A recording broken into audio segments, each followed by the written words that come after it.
Todo cristão vive na sua vida, dia após dia, as provações, as tentações que servem de empecilho para o crescimento espiritual. Servem como uma pedra de tropeço, não é verdade?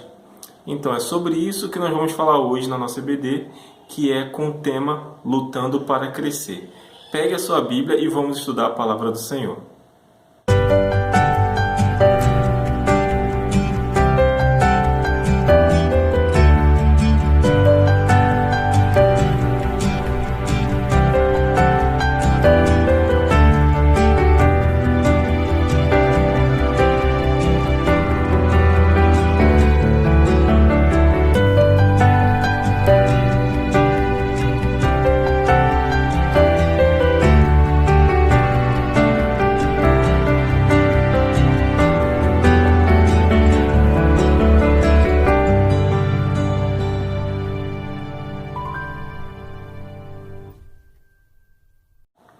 Graça e paz, queridos, tudo bem?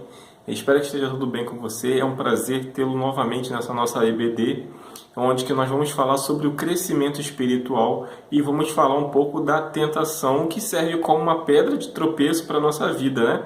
Ela vai servir como um empecilho ou como um degrau que vai tornar a nossa caminhada cristã bem mais difícil. E para nós iniciarmos essa nossa lição, eu gostaria de estar fazendo leitura do texto de Efésios, capítulo 4, versículo 13. E esse texto ele vai dizer assim: até que todos cheguemos à unidade da fé e do pleno conhecimento do Filho de Deus, à perfeita varonilidade, à medida da estatura da plenitude de Cristo. Pois bem, queridos, para nós iniciarmos essa lição, eu já começo esclarecendo que as tentações, elas servem, para Satanás usar e destruir a vida do crente, mas também Deus ele usa todas as tentações para o crescimento do crente. Então nós vamos ver esses dois pontos de vista dentro dessa nossa lição. As tentações elas vão vir para realmente impedir com que nós cresçamos espiritualmente, no crescimento, no conhecimento de Deus, no conhecimento de Cristo e na nossa convivência com Cristo. Mas o próprio Deus ele usa todas essas tentações para que nós sejamos fortes, nos tornemos fortes todos os dias. Então, para que essas provações, essas tentações, elas vão vir com esse intuito também de fortificar o crente. Ou seja, você e eu, queridos, vamos passar por provações, por essas tentações, para nós, no final, sermos ou estarmos cada vez mais fortes, dia após dia. Então, queridos, nós vamos falar agora sobre dois pontos, vamos estudar dois pontos que essas tentações vão trazer para a nossa vida. No primeiro ponto, nós vamos falar do lado positivo das tentações. No segundo ponto, vamos falar do lado negativo. E do lado positivo, eu posso dizer que essas tentações, elas vêm até com o intuito, Deus usa essas tentações com o intuito de gerar os frutos do Espírito na nossa vida. E esses frutos do Espírito são amor, alegria, paz, longanimidade, benignidade, bondade, fidelidade, mansidão e domínio próprio. Esses frutos do Espírito se encontram no texto de Gálatas, capítulo 5, versículo 22 e versículo 23. Depois os irmãos podem estar lendo. E olha que interessante, como Deus ele quer que você e eu cresçamos espiritualmente, Ele vai usar essas tentações para que esses frutos aos quais eu falei aqui, eles venham ser gerados na nossa vida. Porque vão ser características de Cristo, como foi na lição passada, que nós falamos das características de Cristo para ser semelhantes a Cristo. Então, esses frutos do Espírito vão ser gerados dentro de nós quando essas tentações elas vêm sobre a nossa vida. E também o Espírito Santo ele não vai produzir isso instantaneamente, de acordo com o que nós vamos vivendo, de acordo com o que nós vamos experimentando a caminhada com Cristo e que vai surgindo essas tentações. O Espírito Santo de Deus ele vai gerando dentro do meu e do seu coração cada um desses frutos. Cada momento que nós vamos viver, eu vejo que Deus ele vai aplicar na nossa vida um fruto do Espírito. Um momento vai ser a paz, um momento vai ser a alegria, um momento vai ser a bondade. Então, não é algo que vem assim instantaneamente, algo que vai vir automático, tudo de uma vez só. Você e eu aceitamos a Cristo como o único e suficiente Salvador da nossa vida, e isso vai vir automaticamente sobre a nossa vida. Não vai ser assim, né? De acordo com o que nós vamos vivendo, experimentando ter um relacionamento com Cristo, as provações, essas tentações, elas vão vir sobre a nossa vida, e em cada tentação, em cada momento em que Deus ele vai usar, né? Ele vai começar a usar essas tentações e vai gerar em nós esses frutos do Espírito, né? E essas tentações elas vão ajudar muito na produção do fruto do Espírito, que isso é muito importante para a minha vida e também para a sua vida. E também o lado negativo dessas tentações seria, né, que Satanás, olha só, ele é muito previsível na sua ação. Você e eu, nós não devemos ignorar a ação de Satanás sobre a nossa vida. E um texto que vem comprovar isso, que nós não devemos ignorar a ação dele, seria o de 2 Coríntios, capítulo 2, versículo 11. E esse texto ele vai dizer assim: para que Satanás não alcance vantagem sobre nós, pois não lhe ignoramos os desígnios. Ou seja, é para ficar ligado, realmente não ignorar a ação de Satanás sobre a minha vida, sobre a sua vida. Nós temos que estar ligados aí. E olha só, olha como é que Satanás age, ele é tão previsível. Ele vai identificar em nós um desejo maléfico, algo que faz parte do velho homem. Ele vai pôr a dúvida no íntimo, ou seja, no meu e no seu coração. Ele também vai nos enganar, vai fazer com que as coisas pareçam boas, perfeitas e agradáveis. E também vai nos levar à desobediência. Ou seja, vamos estar vivendo uma nova vida com Cristo, nós vamos aprender a ser obediente ao Senhor. E Satanás, que é astuto, ele vai nos enganar e ele vai fazer com que você e eu sejamos pessoas desobedientes. Imagine um filho sendo desobediente a seu pai. E assim Satanás ele vai tentar fazer com a minha vida e com a sua vida. Então, ele é tão previsível que ele sempre vai agir dessa forma. Ele vai nos enganar, ele vai botar dúvida, parecendo com que a ação de Deus na minha vida e na sua vida ela não existe, é algo fantasioso. Ele vai nos levar, ele vai pegar um desejo da carne, aquele desejo do velho homem, e vai trazer isso cada vez mais forte à tona na tua vida, na minha vida. Vai colocar, como podemos dizer, os pratos na nossa frente, para que nós venhamos cair e achar que Deus ele não tem poder nenhum sobre nós, que ele vai, como eu falei, ele vai botar dúvida no nosso coração: será que Deus vai agir mesmo? Então eu vou fazer o que parece ser certo, mas na verdade nós vamos estar sendo enganados. Essa é a forma onde que Satanás usa, as tentações para nos destruir. Também uma forma de nós derrotarmos essa tentação, eu vejo, assim, seria, que Deus ele não permite situação impossível, dentro desse ponto de derrotar a tentação. Eu afirmo para os irmãos que Deus ele não vai permitir sobre a minha vida, sua vida, algo que seja impossível de nós vivermos. Ele vai usar essas tentações que são possíveis, aonde que ele vai querer trabalhar no nosso caráter. E um exemplo bíblico que nós temos sobre essa questão de vencer, da forma de vencer as tentações, seria o de Jó, que Jó ele desviou todo o pensamento que ele tinha da cobiça. Então o texto de Jó 31, versículo 1 vai dizer assim: fiz aliança com meus olhos, pois os fixaria eu numa donzela. Ou seja, Jó ele sabia que ele poderia pecar, então ele já fixou, ele como fala, ele fez uma aliança com os olhos, que ele não poderia fixar os seus olhos na cobiça. Assim somos nós. Então um conselho, para que nós possamos resistir às tentações é desviar nossos olhos, nosso pensamento das coisas que não são boas, que vão nos levar à desobediência, que parece ser agradável, mas que ferramentas que Satanás vai usar contra nós, para que nós sejamos desobedientes, para que nós não cresçamos espiritualmente, não cheguemos a uma maturidade espiritual. Então, desviar o pensamento da cobiça, desviar o pensamento, os olhos, daquilo que não agrada a Deus.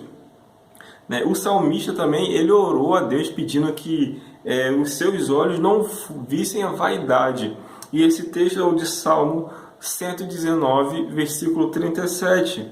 E o texto ele vai dizer assim: desvia os meus olhos para que não vejam a vaidade, e vivifica-me no teu caminho. Olha só que a oração como é que é do salmista, que interessante. Deus, Senhor, vivifica-me no teu caminho e tira os meus olhos de toda a vaidade, daquilo que é considerado, né, vaidade, daquilo que pode me afastar da tua presença. Essa foi a oração do salmista. Então nós temos dois exemplos aí, o de Jó e do salmista, em relação a formas de vencer essas tentações, não focar nessas tentações, para que não se gere o desejo, né, e desviando o pensamento. Você e eu podemos pedir a Deus que, quando começar a vir as tentações, começar a falar com Deus, orar com Deus, pedir ajuda a Deus para resistir a essas tentações. Isso vai fazer com que você e eu sejamos homens e mulheres vencedores. Amém?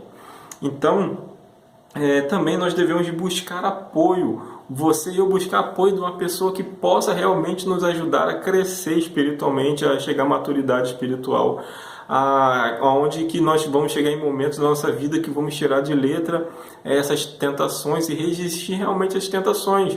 Então, buscar apoio do pastor, buscar apoio de um irmão que você pode contar com ele, que onde você pode talvez revelar suas dificuldades e pedir ajuda em oração, para que ele esteja orando com você, lendo a Bíblia com você, te ajudando mesmo, dando um suporte. Deus ele sempre coloca uma pessoa na nossa vida que a gente pode contar nesses momentos. Então, pedir orientação a Deus também, até para quem você pode, em quem você pode confiar, em quem você pode confidenciar suas mazelas, e que essa pessoa ela venha te ajudar a crescer espiritualmente. Buscar o apoio é muito, muito importante. Um outro ponto também é resistir às tentações do diabo. Ele vai fazer com que você caia em todo momento onde que você se afaste da presença de Deus, né? E Tiago, capítulo 4, versículo 7, ele vai dizer assim, olha só: sujeitai-vos, portanto, a Deus, mas resisti ao diabo, e ele fugirá de vós. É um texto muito interessante, muito famoso também. Resistir. Normalmente as pessoas falam sempre mais a parte de resistir ao diabo e ele fugirá de vós. Então, olha só, sujeitai-vos a Deus, ou seja, se permita que Deus entre no domínio da sua vida, que Ele seja o domínio, seja o primeiro na sua vida, e resistir a todas as tentações que Satanás possa colocar sobre a tua vida, e ele vai fugir da tua frente. Então, olha só a receita: seja servo, que Deus seja o primeiro na sua vida, que Deus ele venha ser a prioridade na sua vida, né? Se renda a Deus, e Satanás, resista às tentações de Satanás, que ele vai fugir da sua frente, assim eu posso dizer, ele vai sumir da sua vida. Então, também esse é um conselho para que nós venhamos ter um crescimento espiritual, né, e resistir às tentações, que é o degrau que vai fazer um muro que pode impedir, né, de nós crescermos. Também eu gostaria de esclarecer que resistir, quando esse texto de Tiago fala de resistir ao diabo, seria não acatar as vontades de Satanás, você não se conformar com aquilo que você está vivendo ou com aquilo que Satanás tem colocado na sua vida, não se submeter à vontade de Satanás, mas sim que cada um de nós, eu, você, venhamos nos submeter à vontade de Deus. Um texto também muito interessante que eu vejo que pode nos fortalecer nessa luta para que cresçamos espiritualmente é o texto de Efésios capítulo 6, onde que vai falar sobre a armadura de Deus. Então, que você e eu possamos nos vestir dessa armadura para resistir às tentações que Satanás vai colocar na nossa vida, para nós resistirmos a toda dificuldade que possa surgir, que possa vir sobre a nossa vida, tentando nos fazer parar, tentando nos fazer desistir. Também eu gostaria aqui, para finalizar, de esclarecer de que o crescimento espiritual ele não vai ser imediato, mas ele vai ser progressivo. né? Ele vai ser gradativo, ele vai crescendo de pouco a pouco, né? Essa maturidade espiritual, ela vai vir com o tempo. Não é que quando você já aceitou a Cristo, quando você começou a caminhar com Cristo, você já vai começar a discernir as coisas espirituais. Você e eu vamos já de imediato identificar onde que é uma ação de Satanás, o que é tentação da parte de Satanás. Nunca vai ser assim. Vai ser progressivamente, de acordo com, como eu falei no começo, o dia a dia. Você vai vivendo, vai experimentando mais de Deus, você vai identificando as coisas, você vai identificando uma série de coisas. Deus vai falando ao teu coração. Então, o crescimento espiritual, ele vai ser progressivo, né? E ele demora um tempo, ele vai vir com o tempo. E falando sobre tempo, eu gostaria de ler o texto de Eclesiastes, capítulo 3, versículo 1, que vai dizer que tudo tem o seu tempo determinado e há tempo para todo propósito debaixo do céu. Ou seja, o tempo, existe um tempo estimado, o tempo de Deus, que não é o nosso tempo, para se realizar as coisas na nossa vida. Todo propósito, todo projeto de Deus, ele vai se realizar na minha e na sua vida. Mas existe um tempo, né, da parte de Deus. E assim seria também para a maturidade espiritual. E também, mais um conselho é de você ser paciente. Nós devemos ser pacientes. Muitas das vezes, né, nós queremos as coisas de imediato, com que as transformações, as mudanças, elas venham de uma forma muito rápida, instantânea. E como já falamos aqui, não vai ser instantâneo, vai ser com o tempo, né? Deus, ele vai trabalhar na sua vida, na minha vida, com o tempo. Ele vai usar as tentações. E dia após dia nós vamos crescendo espiritualmente. E também, mais um conselho seria de não desanimar. Muitas das vezes, a gente desanima na caminhada, quando começa a surgir principalmente as provações, aí, essas tentações. Você e eu, a nossa tendência humana vai ser de desanimar, vai ser de querer deixar de caminhar com Cristo, deixar Deus de lado, porque as provações estão muito difíceis, e o que Satanás ele quer justamente é fazer você e eu desistirmos, né, desanimarmos. Sobre a questão da paciência, também de ser paciente, Deus ele preparou Moisés durante 40 anos para fazer com que Moisés tirasse o povo do Egito, da terra do Egito, né? Então imagina 40 anos sendo trabalhado para que Deus usasse Moisés naquela caminhada pelo deserto. Então, isso é importante para nós, porque não vai ser, como eu falei, não vai ser de uma hora para outra que as coisas vão acontecer. Deus ele quer muito que você e eu cresçamos espiritualmente, mas tudo isso vai demorar um tempo. Tudo isso ter um tempo estimado, o tempo de Deus. Ele sabe como trabalhar na minha vida e na sua vida. Então, queridos, gostaram desse estudo sobre crescimento espiritual, né? Nós vamos lutar dia após dia para crescer. E espero que Deus esteja, como eu creio que Deus já está na sua vida, já está trabalhando na sua vida, na sua casa, para que o crescimento espiritual venha sobre a sua vida. Sua vida espiritual ela venha desenvolver cada vez mais. Mas que os irmãos possam seguir esses conselhos, como tem referências bíblicas. Seja paciente, todas as coisas têm um tempo, não desanime de forma alguma. Caminhe sempre uma milha a mais, lute contra as tentações, resista a essas tentações, que elas vão fugir de você, da sua vida. Também que os irmãos possam desviar seus olhos para as tentações, para nunca esquecer que Satanás está pronto para tentar te parar, te fazer desistir. E quando estiver num momento difícil, peça ajuda a Deus, principalmente a Deus. E Deus ele vai agir poderosamente na sua vida, ele vai trabalhar na sua vida, ele vai te fazer vencer, porque nós servimos a um Deus forte. Amém? Feche seus olhos e vamos orar ao Senhor nesse momento. Amantíssimo Deus, Pai, nós te louvamos por essa lição onde que o Senhor nos instrui a sermos pacientes, para crescermos espiritualmente. E Deus, que cada pessoa que possa estar assistindo esse vídeo, que o Senhor possa derramando os frutos do Espírito Santo, que o Senhor desenvolva os frutos do Espírito em cada uma delas. Também, Deus, que elas possam resistir ao diabo e ele venha bater em retirada no nome de Jesus na vida de cada um deles. Assim também, Deus, que o Senhor possa nos ajudar em todas as coisas, que o Senhor seja, Deus, presente em nossa vida o tempo todo, que o Senhor nos ajude. Também, Deus, que o Senhor ponha pessoas para que venham fazer, que cresçamos espiritualmente, pessoas que venham somar na nossa caminhada cristã, Pai. Essa é a oração, Deus, que eu te faço, te agradecendo por tudo, no nome de Jesus Cristo. Amém e amém. Que Deus te abençoe, não deixe de assistir nossas aulas, se inscreva aí no nosso canal, ative as notificações para receber sempre os nossos vídeos aqui e nunca perca a nossa programação no domingo aqui e também não perca nossos cultos que estão começando aos domingos às 18 horas e às quartas-feiras agora às 19 horas. Que Deus te abençoe, que você tenha uma semana repleta de bênção, fique com Deus e até a próxima.